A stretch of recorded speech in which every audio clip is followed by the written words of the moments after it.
WhatsApp people, कैसे हैं आप सब? ठीक ठाक हैं? It's me Hamzain, you are watching HTX। Welcome back to the channel. उम्मीद करता हूँ अच्छे होंगे, खैर खैरियत से होंगे, इंजॉय कर रहे होंगे और आप देख रहे होंगे बड़ा अंधेरा अंधेरा करके मैं बैठूँ। वेल, ऐसे मैंने सोचा रोज़ लाइट जला के बैठते हैं, आज ऐसे रिकॉर्ड कर लेते हैं। तो टाइटल है वीडियो का कि भारत दूसरा देश है जिसके पास अब होगी फ्लोटिंग न्यूक्लियर रिएक्टर की पावर। फ्लोटिंग न्यूक्लियर रिएक्टर जो है ये टेक्नोलॉजी बेसिकली रशियन बेस्ड है, रशिया की टेक्नोलॉजी है। यूएस और चाइना और इज़राइल, यूके, जर्मनी ये सब लगे हुए हैं, बट सो फार रशिया ही कामयाब हुआ है। और इसके बहुत सारे फ़ायदे भी हैं फ्लोटिंग न्यूक्लियर रिएक्टर के, बहुत सारे नुकसान भी हैं।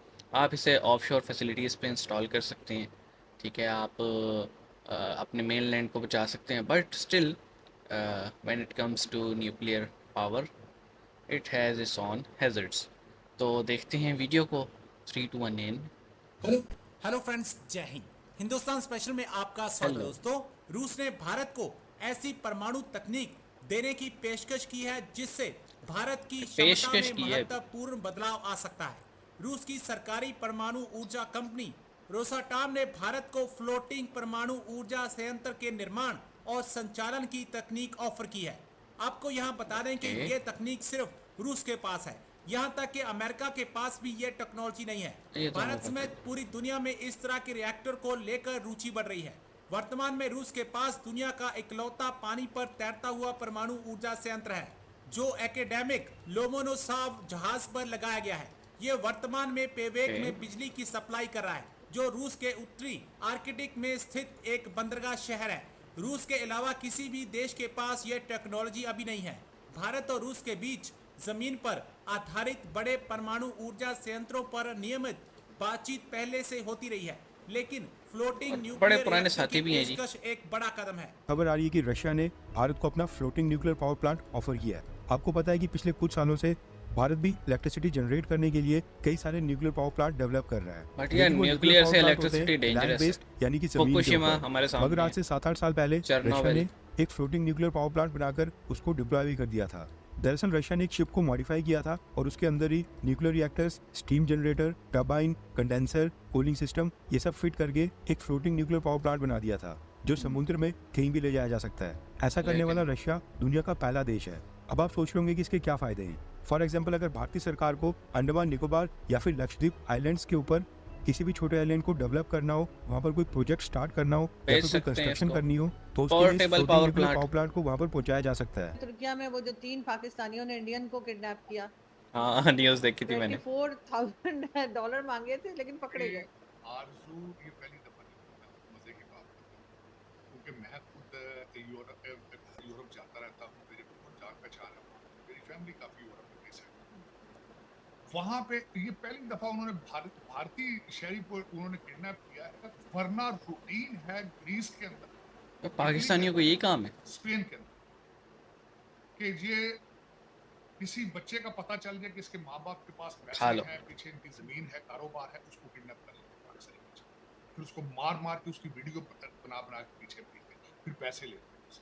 ये तो एक बहुत पुराना है ये सिलसिला, ये कोई नया नहीं है। हाँ, ये जरूर नया है कि पहली दफा हाँ, पाकिस्तानियों को पकड़ते हैं कुछ नहीं होता था। उसकी वजह ये है कि ज़ाहिर है वहाँ भारत की एम्बेसी ने अपना असर रसूख इस्तेमाल किया होगा, हाँ। हमारे तो पूछते नहीं है।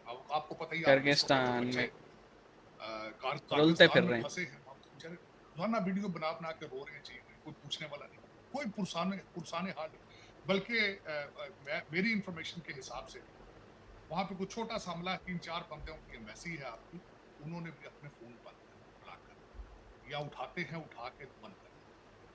तो हमारे तो फिर कोई पूछने वाला कोई नहीं होता ना। एम्बेसियों के अंदर आपके कौन से मुलाजिम, आपको पता कौन होते हैं मुलाजिम? आप बच्चे। पाकिस्तान के ताकतवर लोगों के बच्चे होते हैं, एम्बेसियों में लगाए जाते हैं, जब उन्हें पता ही नहीं होता कुछ, और जजों जर्नैलों के और ये यही लगाए जाते हैं। वही लड़के, ये सारे वो उन्हें पता होता है कि हमें ना कोई निकाल सकता है, ना हमें ट्रांसफर कर सकता है, वी आर इनविंसिबल। और सिर्फ 2 काम आपकी एम्बेसियां करती हैं, शनाख्ती कार्ड रिन्यू करते हैं यहाँ पे, कोई बस पासपोर्ट और कुछ भी कोई आपको देखे ना एम्बेसी क्या होती है आपके रिलेशनशिप बेकारियों की क्या रिलेशनशिप। तिजारत मुझे आज तक याद है कि एक दफा एक इकोनॉमिक मिनिस्टर था किसी एम्बेसी का तो उसने थोड़ी बदतमीजी की किसी पाकिस्तानी के साथ मैं बैठा तो मैंने कहा यार इस तरह ना करो इसके साथ क्यों इस तरह बदतमीजी से पेश आ रहे हो उससे उसने बड़ा अकड़ के कहा मुझे पता था वो किसी का साला था ब्रदर इन लॉ वो कहता मैं इकोनॉमिक मिनिस्टर हूं मैं कहा यार जिस कंट्री की इकोनॉमी पूरी तू उसका इकोनॉमिक मिनिस्टर यार ताड़ साहब भी जो है ना बहुत ज़्यादा सीधी और खुली बात करते हैं, इसलिए मुझे पसंद नहीं। देखें हमारे इमेज के हम न्यूक्लियर पावर प्लांट पे तो बाद में आते हैं। इस असल में इस क्लिप में ना दो न्यूज़ थी, एक थी न्यूक्लियर पावर प्लांट की पोर्टेबल या फ्लोटिंग, दूसरा था ये जो इन्होंने इंडियन किडनैप किया था पाकिस्तानियों ने तुर्की में, और पहले भी वो ये काम करते थे। असल में ये जो करते थे ना ये आपने सुना होगा पाकिस्तान में एक इलाका है कच्चे का इलाका, ये 3 सूबों को लगता है, पंजाब, बलूचिस्तान और सिंध।